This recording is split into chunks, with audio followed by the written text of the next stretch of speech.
In a vivid flashback, the S-rank adventuring party, renowned for their prowess, embarked on an A-rank quest to dismantle a notorious bandit hideout. Brimming with confidence, the team consisting of the fierce leader Louis, the stalwart tanker Dagus, the precise archer Cross, the fiery mage Silica, and the supportive white mage Clum charged into the fray. However, Clum seemed distracted, her mind elsewhere as the battle began. Silica unleashed a blazing fireball, triggering a massive explosion that rattled the hideout, while Cross provided cover with a hail of arrows. Louis led the charge on the front line, her sword flashing, as Dagus shielded her from incoming blows. When Dagus struggled against a particularly fierce bandit, Clum's buff spell bolstered him, allowing him to hurl his opponent aside with newfound strength. Hidden in the shadows, the bandit leader watched in horror, awestruck by the party's overwhelming power. Cornered, he noticed the S-rank plate gleaming on Louis' neck and, in desperation, raised his staff to summon a towering golem.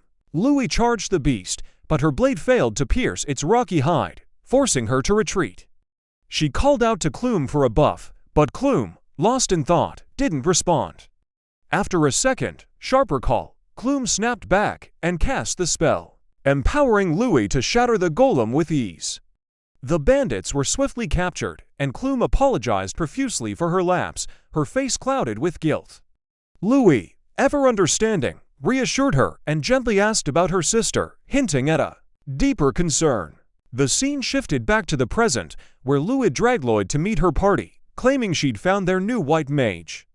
The team Dagus, Cross, and Silica stared in disbelief, assuming she'd failed to recruit anyone. Louis introduced Lloyd, only to realize she didn't know his name. He shyly clarified it was Lloyd, and she presented him to the group: Dagus the tanker, Cross the archer, Silica the mage, and herself, Louis, the leader. She welcomed him warmly, but Lloyd hesitated, admitting he hadn't agreed to join yet.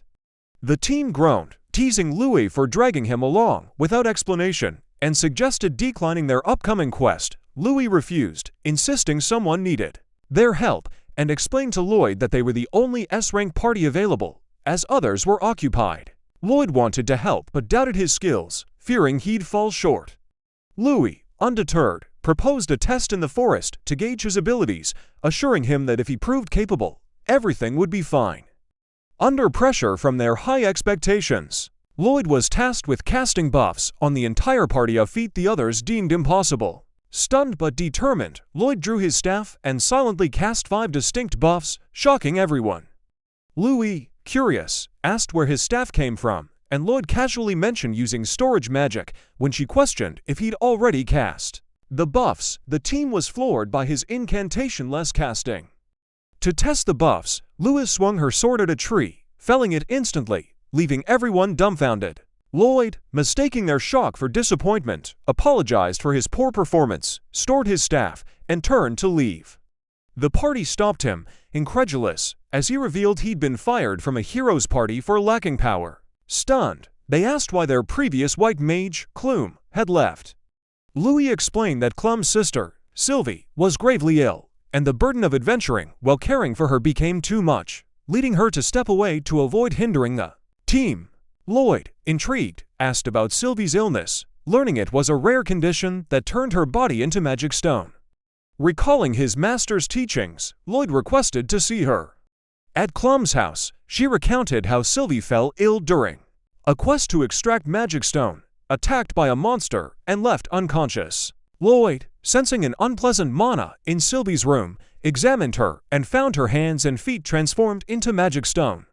He hypothesized that a high-purity magic stone had pierced her, causing the affliction, and confirmed it by inspecting the wound, assuring Clum he could cure her. Despite her doubts, after advanced healing failed, Lloyd began absorbing the corrupted mana while simultaneously healing Sylvia, a complex, self-made spell requiring extraordinary control. Louis, amazed, asked Clum to explain, and she marveled at Lloyd's ability to cast a spells at once with flawless mana manipulation, a feat beyond ordinary mages. Slowly, Sylvie's limbs returned to normal, and she awoke, tears streaming down Clum's face as she held her sister's hands. Clum thanked them profusely, promising a meal in gratitude, and urged Lloyd to care for the party, though he reiterated he wasn't officially a member and felt inadequate.